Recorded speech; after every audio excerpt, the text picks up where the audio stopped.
네, 코로나19 국내 환자가 어제 하루 11명 늘었습니다. 이렇게 신규 확진자가 10명 안팎을 오가는 날이 닷새째 이어지면서 사회적 긴장도는 조금 떨어졌지만 방역 당국은 바이러스 유행이 2년 가까이 이어질 수 있다며 장기전을 대비하고 있습니다.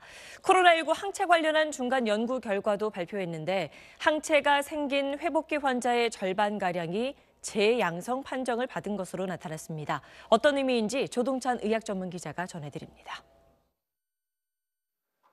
코로나19 항체 효과에 대한 국내 첫 중간조사 결과가 발표됐습니다. 방역당국이 확진자 25명을 조사했는데 코로나19를 앓고 있는 동안에는 절반만 항체가 있었는데 완치 판정, 즉 바이러스가 검출되지 않을 때는 모두 항체가 있는 것으로 나타났습니다. 환자마다 항체 형성 시기가 다르지만 대부분 항체가 생기는 것으로 분석됩니다. 그런데 12명, 48%는 퇴원 후 다시 양성 판정을 받았습니다.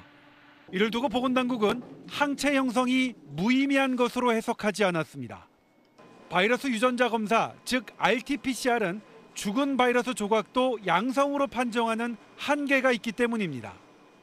현재 1차로 진행한 배양 검사에서는 모두 다 음성으로는 확인이 돼서 전염력은 없거나 굉장히 낮다라고는. 항체가 충분하면 재양성 판정을 받더라도 큰 문제가 되지 않을 수 있다는 겁니다. 질병관리본부 바이러스 분석과장은 살아있는 바이러스도 배양되지 않을 수 있어서 후속 연구가 필요하다면서도 항체가 코로나19의 중요한 방어 역할을 한다는 걸 확인한 셈이라고 해석했습니다. 미국 감염학회도 지난 16일부터 코로나19 검사 가이드라인에 항체 검사를 포함시켰습니다. 얼만큼의 항체가 있어야 면역 효과가 있는지, 지속 기간은 얼마나 되는지 추가 연구가 필요하지만 혈액 속 항체는 일상으로 복귀할 수 있는 사람을 선별하는 데 중요한 지표가 될 것으로 보입니다. SBS 조동찬입니다.